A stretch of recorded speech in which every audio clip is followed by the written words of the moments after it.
Hello friends, this video on transport in plants part 4 is brought to you by examfear.com. No more fear from exam. Now before we understand the process of facilitated diffusion, let us quickly have a recap of the structure of plasma membrane. Because as I said, whenever we talk about movement of particles in a plant, the movement basically takes place from one cell to another. And how that interaction will happen? By passing through the plasma membrane, because plasma membrane is the covering of each cell. So the plasma membrane structure, it is a lipid bilayer structure. So you have two layers of lipid. This is one layer of lipid. This is another layer of lipid. So this two layers of lipid are, and in that two layer of lipids you have big proteins like this. This blue colored structures are all proteins. So they are present, or they are embedded in this bilayer structure. Now when you look at this lipids, their hydrophilic ends are towards the top and the hydrophobic ends are toward the down. So therefore, if you talk about this entire plasma membrane structure, the middle portion of the plasma membrane is hydrophobic in nature, whereas the ends, both the ends of the plasma membrane, this end as well as this end, they are hydrophilic in nature. So these are hydrophilic in nature. So now, so that is how the structure of the plasma membrane is. So this is how it looks like. So you have the hydrophilic ends this side, hydrophobic ends this side. And on this are embedded proteins like this. Because of this structure, this model was given the name of fluid mosaic model. We discussed about all these things before. So in this model, it was said that protein icebergs are present in the sea of lipids. So this was the sea of lipids, the lipid bilayer, where protein icebergs were present like this. Now, as I said, this middle region is hydrophobic in nature, that is water haters. So this region doesn't allow water to pass through it. Whereas the outer regions are hydrophilic in nature. This is hydrophilic. Similarly, this region is also hydrophilic. Now, what happens is that there are certain substances which are soluble in water. So, any substance which is soluble in water is hydrophilic, that is water loving. That is why they dissolve in water. So any such substance, if they try to diffuse through the membrane, they are blocked by this hydrophobic region. So even if they pass through the hydrophilic region, they are blocked here. Whereas any substance which is hydrophobic, that is they do not like water, the substances which are soluble in lipids, they are able to pass through the membrane, because this region is hydrophobic in nature. So the hydrophobic region allows the hydrophobic substances, but they do not allow the hydrophilic substances. So that is why. So this answers your question. Why some substances can move on its own. So the substances which are soluble in lipids can move on their own, but the substances which are soluble in water, that is the substances which are hydrophilic in nature, water loving in nature, they find it difficult to pass across the membrane, even if they are trying to move from a region of high concentration towards a region of low concentration. So what do? They take the help of these proteins. So these proteins will carry the particles from one end to the another. So they will help in transporting the substances across the membrane, and that is why this is called facilitated diffusion. So now both the questions are clear, that why only some substances need facilitated diffusion and how the proteins carry them. Now we will talk a little more about facilitated diffusion regarding the process, how proteins will carry them from one end to another. The substances with a hydrophilic part move by facilitated diffusion because they cannot move by themselves across the plasma membrane, which has a hydrophobic part in between. This transport occurs across a concentration gradient. Now, this type of diffusion can only happen from a region of high concentration towards a region of low concentration. The vice versa is not possible for facilitated diffusion. Now this is how it happens. Let us suppose this is your plasma membrane, this is the region of high concentration, this is the region of low concentration. So the particles should move from high to low concentration.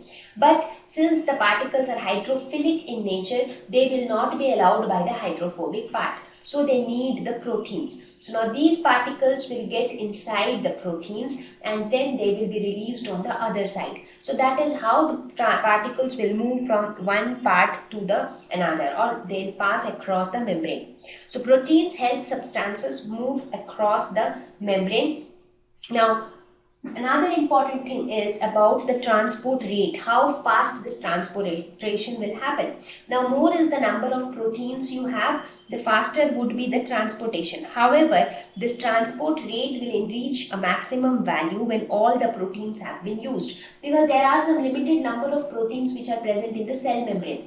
But let us suppose if you have too many particles to be transported, so you need carrier proteins for all of them. Now let us suppose if there were 10 proteins present in this plasma membrane and all of them are busy in transporting some particles, but you still have some more particles but you don't have a protein to carry them. So in that case the rate of diffusion will not increase because you don't have anything to carry those particles. So that is why we can say that the rate of diffusion will gradually increase with the increase in number of proteins. But once the number of proteins become constant, that means there are no more proteins available to carry them, in that case the rate of diffusion becomes constant, because you don't really have any carrier to take them from one region to another. This type of diffusion does not require any energy input from the cell, because cell doesn't need to spend any energy, as the diffusion is happening from region of high concentration to low concentration. The only reason why we need these proteins is just to carry them. No energy will be spent in this type of diffusion. That also we need because of this hydrophobic part of the plasma membrane. That is why we need this carrier proteins. Now, how proteins help in facilitated diffusion? Now, some proteins modify their structures itself in order to help in facilitated diffusion. So now the question is how proteins help in facilitated diffusion. Now, some proteins form channels through the plasma membrane. So it is like a channel or a path which is formed in between the plasma membrane, so that the particles can move through that channel and pass the membrane. Sometimes it is also seen that some proteins modify themselves and act as a pore, a small hole on the surface of the plasma membrane, so that the molecules will get inside that pore, and that pore will basically be a long tunnel-like structure. So it will be something like this. Let us suppose this is the plasma membrane. You have a protein like this. Now this protein will act as a pore. So the particle will enter through that pore inside the protein. Now what will this protein do? This protein will rotate itself and then release the pore on the other side. Something like this. So this is how the proteins help in transporting particles from one side of the plasma membrane into the other. So this is basically outside the cell. And this side would be inside the cell, because inside you have all the cytoplasm, cell organelles and all those things. So these type of proteins which act as a pore to facilitate diffusion are called porins, because the proteins act as pore. That is why the name porins. Now these kind of porins are seen on the outer membranes of many cell organelles like mitochondria and plastids. So this particle, here the particle binds to the proteins, the protein rotates and release the particle to the inside of the cell. So this is how proteins help in facilitated diffusion. So now I hope the two types of diffusion is clear. One is simple diffusion and the other one is facilitated diffusion. So now we are going to talk about symports and antiports. Now again, as I was talking about the different ways in which the proteins help in the movement of particles. Again, you will see that there are three types of ways by which proteins will transfer the particles from one end to another. So what are they? First is uniport. So it is a membrane protein. Now these kind of proteins which are present on the plasma membrane are often called membrane proteins. Since they help in carrying the particles inside the cell, they are also called carrier proteins. They help in transporting them, so they are also called as transport proteins. So the membrane protein that is involved in movement of one molecule independent of other molecules, that is called uniport. Uni means one. The word uni means one. So something like this, you have this plasma membrane, you have a protein, so only one particle can move through the protein at a time. So it doesn't matter whether some other particle is also moving or in which direction, so nothing else matters. So one particle moves through the protein independently. It is independent of all other particles' movement.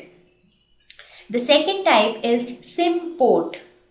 So it is a membrane protein that is involved in movement of two or more particles in the same direction. So this type of protein will allow particles to move through it only if there are multiple particles moving in the same direction. So something like this, only when you have multiple particles this side, whether it is 2, 3, 4 or 5, and all of them should move in the same direction. So only then this protein will allow diffusion. Otherwise it will not allow the particles to pass through them. They are called symport, or they are also, the proteins are often called as symptotic proteins. And this entire phenomenon is called symport. The word sim means synchronized, like all multiple molecules are synchronized in the same direction. Sim is also related to similar, so the particles are moving in the similar direction, that is why it is called symport. The third one is antiport. Anti means opposite or against. So this is that type of membrane protein which is involved in movement of two or more molecules in opposite direction. So something like this, you have one particle here that is outside the cell, another particle inside the cell. Now they can be multiple as well, but two particles at a time should move in opposite direction. Only then the protein will allow their movement. So these are the three types of membrane proteins. I mean, when you talk about facilitated diffusion, you have to talk about the transport proteins which help the particles to move across the plasma membrane. So these proteins can be of these three types: uniport, symport or antiport. Thank you. Please visit www.examfear.com to watch more videos, attempt free online test, get free study material, find tutors and mentors. Thank you once again.